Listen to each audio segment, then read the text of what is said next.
لما ألبس أسود معناها الموضوع مهم. قبل كم يوم كنت أفكر ليه أنا أحب الشخصيات الشريرة مثل الجوكر، لايت من ديث نوت، مادارا من ناروتو، هيسوكا من هانتر هانتر، أو حتى والتر وايت من بريكنج باد، مع أنه ما يصنف كشرير، يصنف كأنتي هيرو. أنتي هيرو هي الشخصية الأساسية في الفيلم اللي مو بالضرورة تكون عندها سمات بطولية تقليدية، مثل أنه يكون طيب في جميع المواقف، ما يكسر أي قانون، تكون عنده الشجاعة، يكون مثال أعلى، يكون بيرفكت كامل، كل شيء فيه صح، ما في شيء ولا غلط. المهم فقعدت أبحث وأبحث وأبحث، فشفت بعض التفسيرات اللي حابب أشاركها معكم، لكن حط بعين الاعتبار أني غير مسؤول عنك إيش الأفكار اللي راح تجيك بعد هذا الفيديو. يلا نبدأ.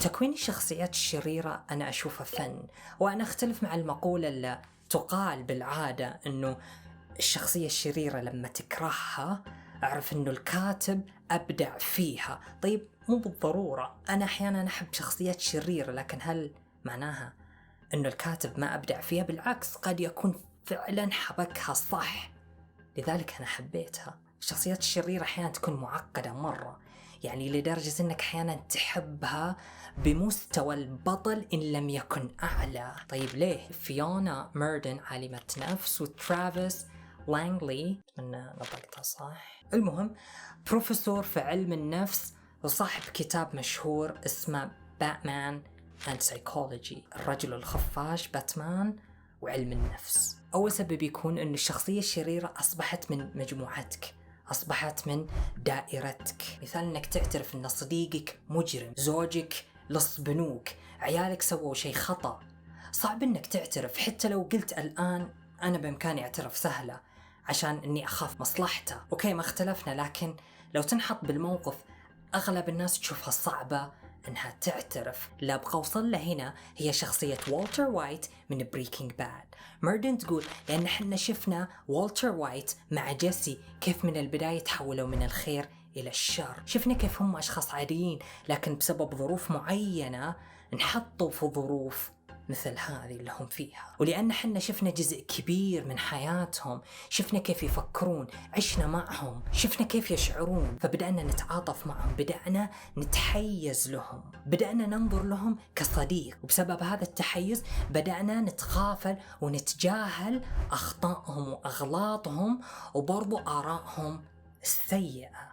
هذا انحياز طبيعي، لما تعيش مع شخص فترة طويلة تبدأ تنحاز له، وهذا أحد الأسباب، مو السبب الوحيد، لما المخطوف يبدأ يميل وينحاز للخاطف لأنه عاش معه فترة طويلة. فعقلنا مصمم ومبرمج أن الناس اللي معك هم من دائرتك وأنت تبغى تستمر معهم، ولما تبغى تستمر معهم تبغى تشوف الجانب الخير منهم، لأن هذا يساعدنا أن احنا ننجو ونعيش. ما أدري صراحة، لكن أتساءل شخصيا لما شخص يقول كيف واحدة تقبل برجل خان زوجته وحبيبته عشانها، كيف تقبل بواحد خاين ما تخاف انه يخونها او من هذه الامور.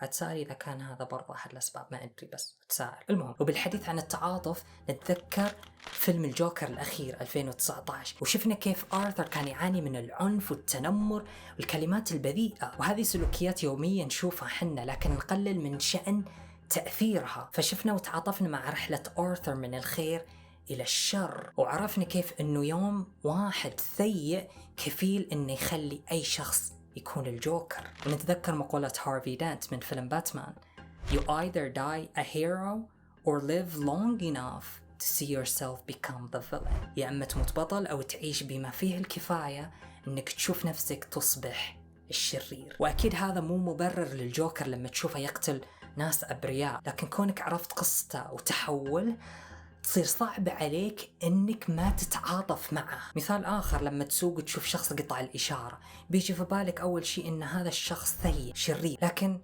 ماذا لو هذا الشخص قطع الاشارة لانه كان معه واحد يحتضر ورايح يوديه المستشفى؟ أدري هذا برضو مو مبرر انه يعرض حياة الناس الاخرين للخطر بقطع للاشارة، لكن كونك عرفت انه سوى هذا الفعل السيء عشان ينقذ حياة اللي معه بدأت تتعاطف معه. صعب انك ما تتعاطف معه. نفس الشيء لما تشوف سارق لكن تكتشف انه سرقته كانت عشان يطعم عياله أو شي كذا، فصعب إنك ما تتعاطف معه. أحد أهداف الشخصيات الشريرة هي تخلي القصة أكثر إثارة وتكون ند حقيقي للبطل. ما تبغى البطل كذا يفوز سبهلة، لا تبغى فعلا يكون عنده خصم قوي جدا، عشان لما يفوز البطل تحس انه فعلا استحق النصر. تبغى الشرير يكون تجسيد للتحدي الحقيقي ضد البطل، عشان يخلي البطل يطلع اقوى ما عنده، افضل ما عنده. لذلك لما تسمع كلمة باتمان على طول يجي في بالك الجوكر، لما تسمع سبايدر مان يجي في بالك فينوم مثلا. ما تبغى هذه الشخصيات الشريرة تهزم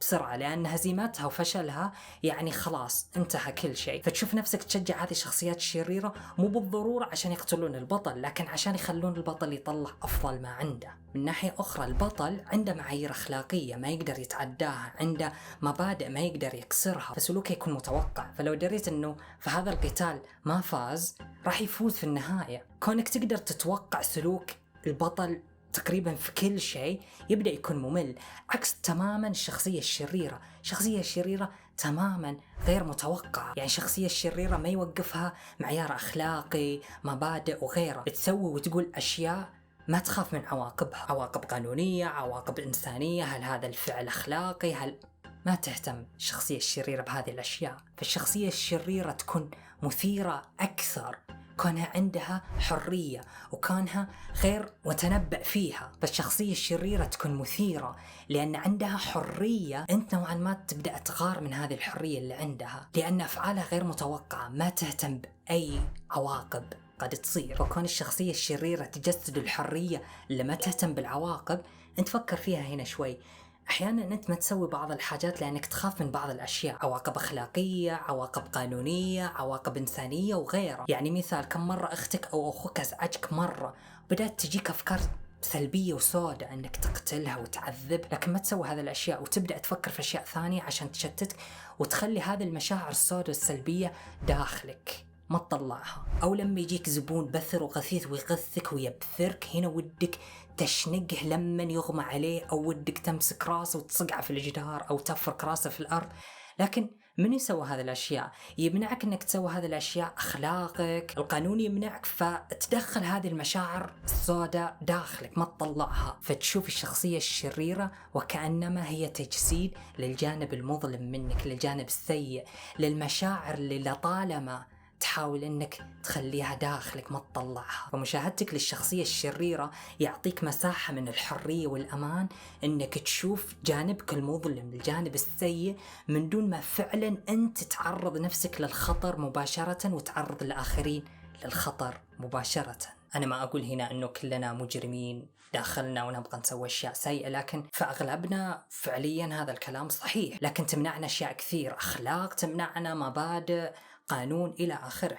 وفي شخصيات شريرة بالعكس تشوف نفسها هي البطل، مثل ثانوس شخصية عانى في الكوكب حقه من جوع وفقر بسبب شح الموارد، فبدأ يفكر أنه ينهي هذه الأزمة، أنه يقتل نصف البشرية. هدفه أنه يوقف الجوع والفقر، هدف سامي، لكن الوسيلة غلط، فبدأ هنا يستخدم نظام الغاية تبرر الوسيلة. وهنا قد يتعاطفون شريحة كبيرة مع ثانوس اللي هم عارفين إحساس ثانوس، اللي مثلا جربوا الجوع، جربوا الفقر. نفس الوضع مع شخصية لايت في ديث نوت، كانت هذه الشخصية تقتل أي أحد سوى جريمة، قتل، متحرشين، مجرمين بشكل عام، تقتل أي أحد. كانت هذه الشخصية تشوف نفسها أنها هي الجلاد والقاضي، كانت تشوف الشر يتسلل من فساد الأنظمة القضائية، فكانت هذه الشخصية تحاول أنها تخترق الأنظمة والقوانين عشان تحقق العدالة اللي تفشل في تحقيقها الأنظمة هذه. لكن هل اختراق الأنظمة والقوانين هنا يعتبر جريمة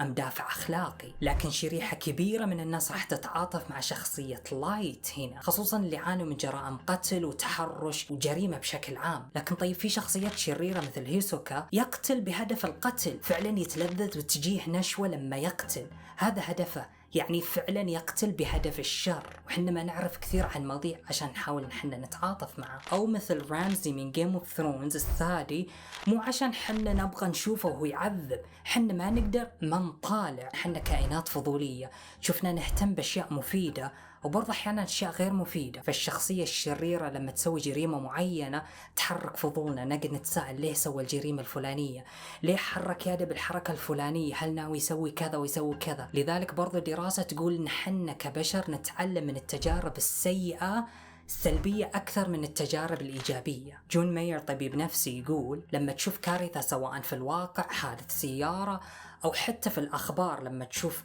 تسونامي مثلا، جهاز الاستقبال حقك ياخذ هذه المعلومة ويرسلها إلى جزء في العقل اسمه أميجدلا، مسؤول عن المشاعر، تكتيكات النجاة والذاكرة، ثم يتم إرسال المعلومة إلى منطقة اسمها فرونتال كورتكس، وهنا يتم تحليل المعلومة، ثم العقل يحدد هل المعلومة والموقف اللي أنت فيه شكل خطر بالنسبة لك أو لا، فتكون ردة فعلك يا إما fight or flight، يا إما تواجه أو تهرب. هنا تنحط في موقف أنك تشوف حادث قدامك ثم ترجع البيت وتشوف نفسك تقعد تبحث عنه، هذا لأنه حرك غريزة النجاة عندك، وهذه آلية دفاعية عشان تعرف بسبب إيش صار الحادث، عشان يعطيك معلومة انك تحاول انك تتجنبها مستقبلا. وحتى لو انه هذا الحادث اعطاك عقلك تحليل واستنتاج انه ما يشكل عليك خطر وتهديد، يظل عندك الشعور انك تبغى تطالع عشان تحاول انك تواجه مخاوفك من ألم وموت من دون تعريض نفسك للخطر بشكل مباشر. نفس الشعور يجيك لما توقف على حافة جبل مثلا، او تدخل حديقة حيوان وتشوف اسد متوحش. هنا تبدأ تشتغل غريزة النجاة وآلية الدفاع عندك، وتبدأ تعطيك بعض الأسئلة. ماذا لو انحطيت مع هذا الأسد، إيش راح يصير؟ ماذا لو طحت من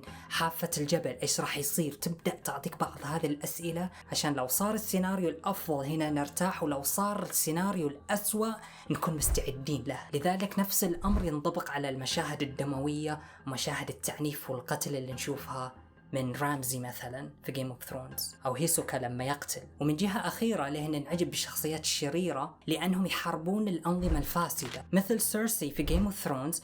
على الرغم من أنها سوت أغلاط كثيرة، وعلى الرغم من أنها عندها أنانية مفرطة، إلا أن لو تلاحظ أن عالم هذا الفيلم كان من البداية متحيز جنسيا، متحيز ضد المرأة، ما في مرأة عندها سلطة.